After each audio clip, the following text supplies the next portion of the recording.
So I'm going to get the read snap WQ output. I'm going to open that one. Because it's not an Excel file, it's asking me, you know, is this all one big cell? Is it multiple columns? You know, what is it? Next, and finish. Since the space is in between all of these things, it more or less defaults to, you know, it'll open that up. So now here we are. So what we've got is in column A, column 1, you've got time. And then you've got the 30 boxes across the top. So you can look at salinity in any one of the 30 boxes. Okay. Now, what I'm going to do is, okay, let's do it this way. If we look at day 0.01, that's basically the initial condition. It's damn close to it. And if we go across, what we see is our initial condition was uniform. What I did was I started this model bay off at 20 parts per thousand everywhere. Okay? And that's what you did. So what I'm going to do now is I'm going to say, let's go to box I don't happen to have that figure handy, so what we've got is 1, 2, 3, 4, 5, 6, 7, 8, 9, 10, and we've got 3 layers. So I'm going to go to the bottom. This is 5, 15, 25. So let's take the day, and then let's go over to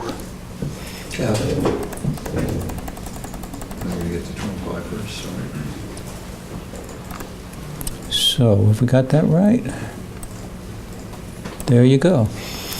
And in Excel, the easy way to do this is insert, scatter, and I'm going to do this. Okay, so what we've got there are, recall that, are people following along? Am I going too fast? If I'm going too fast, raise your hand and don't be afraid. Okay. What we see is, remember that we've got annual, we take one year file and we've repeated it 10 times. And what I'm going to do just because is I'm going to go to axes, horizontal axis.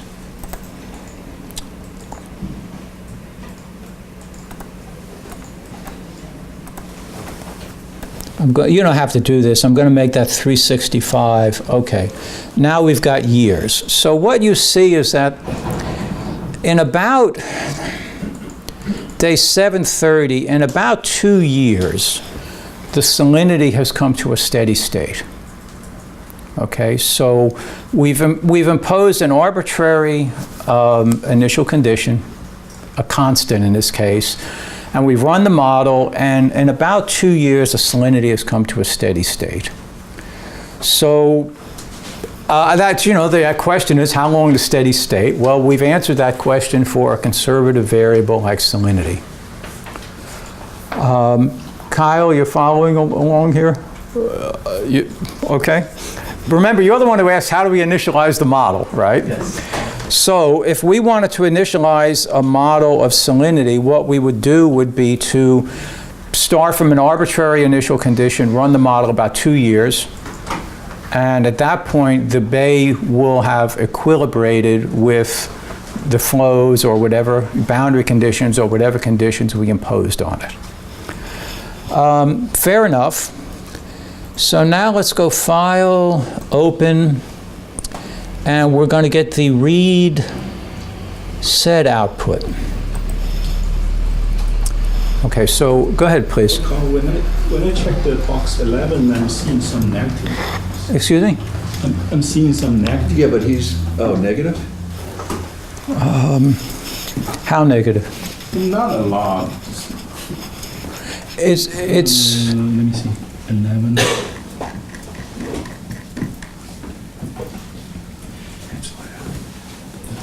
No, I believe you. I mean, there may be some tiny little numerical artifacts in there. Okay. I believe you. The algorithm itself concerns mass. Yeah, it does.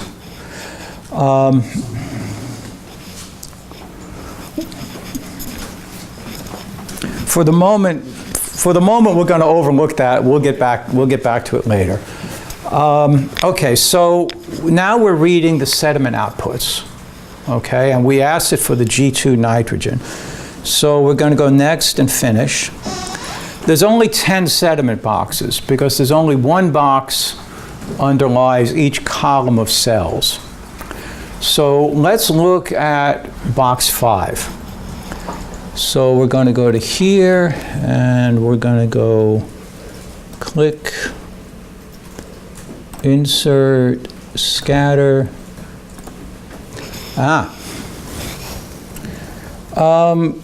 So what you see for the G2 nitrogen is, if you only ran 2 years, you're not at a steady state. Okay, so 2 years is not enough. Even though 2 years will more or less equilibrate the water column, it will not equilibrate the sediment. And just to mention, yesterday, if you remember, Dominic said 1E folding gets you to 36% of the way there in 555 days. So if you do 4E folding, 4 times a year and a half, that should get you to equilibrium. Just so that you can think about it that way. You know, the time constant is 555 days, and you need 4E foldings to get to roughly 1%. So that would take 6 to 7 years, and that's what it does. yeah, all right, we're going to look at a few more variables and a few more things, but typically, for the Bay program, when we make a run, we do a 10-year spin-up. So, you know, in a 10-year spin-up, for the G2 nitrogen, this is the 10-year. You can see that you're pretty damn close to steady state, okay? It's not perfect, and I'm going to show you in another minute that it's not perfect, but, you know, a 10-year spin-up is about what it takes, okay? Let's do another one. Let's do two more. What I'm going to do is, I think if I click on this read snap again, is everybody with me so far? Either if you're doing the exercise, you're ready, or if you're not doing it, you're just following along and you're okay, right? Okay. So let's read snap again.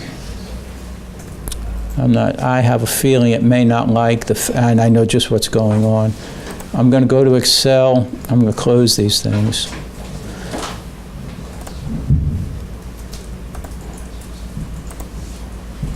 What's happening is, and this happened to me Sunday night, so at least I feel good.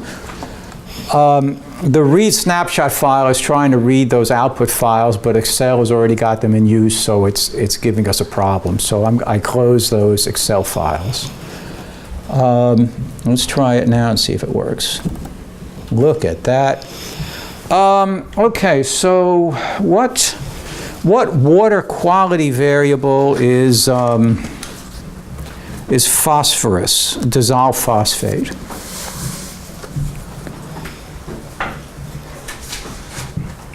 Don't all answer at once, right?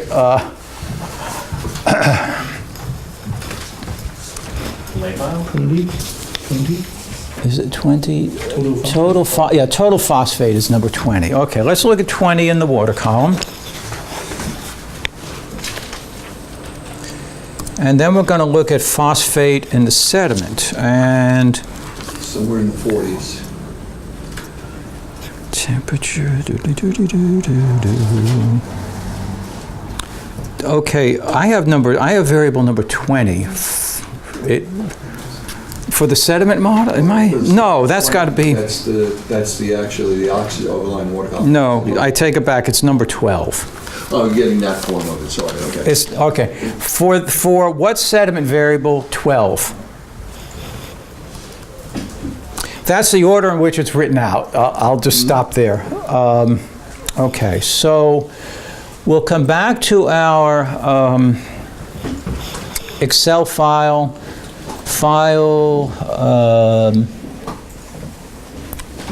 Open. We're going to open that water quality output. Open. And let's look again at our box 25. So we want to mark, well, we got to go next and finish. We come to here, and I'm going to go over and hit number 25. Insert, scatter, zap. You know, it depends on a judgment. Let's make a judgment. Is that phosphate at steady state or not? It's actually going down a little bit, right? Is that at steady state or not? Is that good enough? It's a judgment. One thing to keep in mind here is that what we've done is we have started from a completely arbitrary initial condition of 1. And the sediments also, we started at an arbitrary concentration. If we were really doing this from the Bay program, we wouldn't start at an arbitrary set of uniform initial conditions. We would start from an appropriate run. So for example, suppose we were trying to do a nutrient reduction run. We'd start with a model that had already been equilibrated to existing conditions. We wouldn't start with a model where the initial conditions were 1 everywhere or 20 everywhere or something like that. But in any event, the phosphate in the water column is certainly not as uniform or as the salinity, okay? It's still going down, there's no question about it.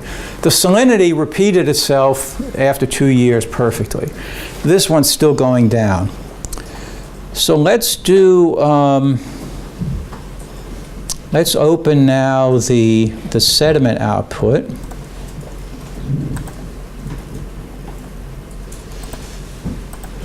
And for the sediment, we're going to plot box 5.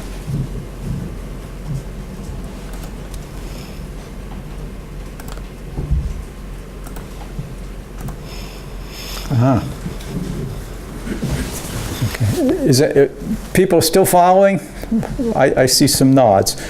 So if we look at this is now phosphate in the sediments down here.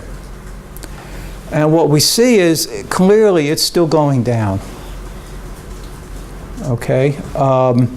You know, the sediments have really not equilibrated for this phosphate variable. Well, what we're going to do is, as an exercise, because this is good to know, we're going to loop the model. So we're going to see how to loop the model. What we're going to do is now take the end conditions from this run and use them as initial conditions for the next run. So we're going to loop it 10 more years. Okay? Again, one of the problems with this example is we started from a set of unrealistic initial conditions. So as a class exercise, it's fine. Again, if you were running a scenario or something, you wouldn't start from some arbitrary uniform initial conditions everywhere. You'd start from the best set of initial conditions you could give it, which would probably be from some preceding model run. Okay? But fair enough. So, you know, we've illustrated that, strictly speaking, the physics take, what, 2 years to come to a steady state, roughly speaking. However, as we saw from our exercise yesterday, the sediments have a long residence time. So if you're interested in, you know, diagenetic processes, well then, you know, you've got to spin this model long enough to either equilibrate or roughly equilibrate the sediments. So in keeping with our what happened before, let's close this Excel so we can use these files again. And now let's see what we got. So let's look at this outputs folder. And you see you have a file called wqm_ico.opt. This is a initial conditions file that you produced when you made the first model run. What this is this is initial conditions output. So at the very last step of that 10-year model run, it puts out an initial condition that you can use in subsequent model runs. So, fair enough. So now we're going to edit our control file again. Do I still have it open? There it is, our control file. So we're going to let it run. We're going to let it run the 10 years. Let's close this thing here for a minute.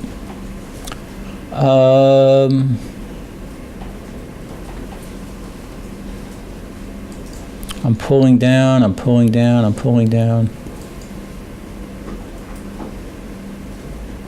Okay, on this line right here, it's line 108, and you'll see it's the character string ICIC.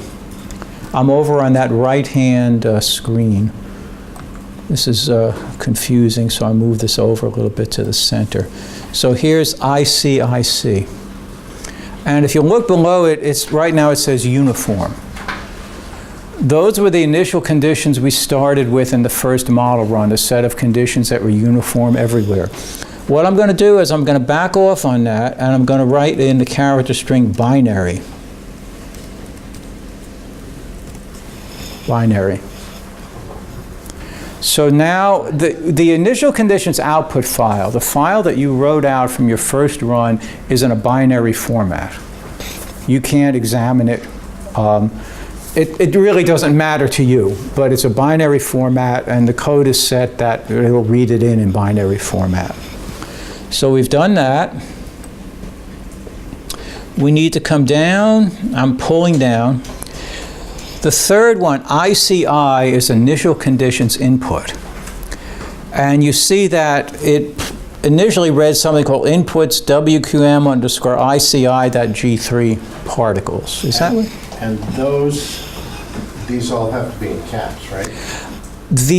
Okay, no. This is consistent with Unix or Linux. So you see that those file names are in lowercase. If the file is named lowercase, it better be lowercase here, because Linux or Unix they're not the same.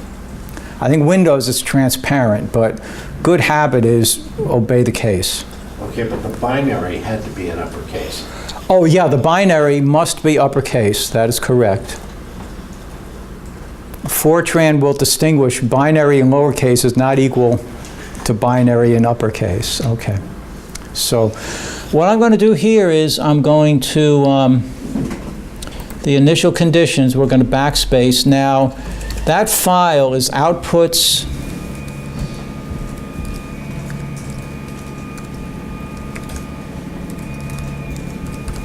I think it was WQM underscore ICO.opt. We wrote that to the outputs file. So now we're going to read it back.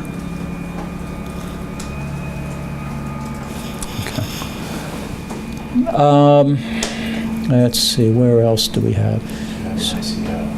Let's go down. I'm now in the part of the code where we specify output files. Now, you'll notice right here, right now, the output, the initial conditions output from this run is going to be called WQM-ICO.opt. What you're going to do is, if we leave this just like this, it'll run, it's going to write over my previous initial conditions. So maybe I don't want to do that, just for practice, let's say I don't want to write over those, I may want to use them again sometime. So I'm going to put over here something like output, I'll make it output 2. You can make it anything you want.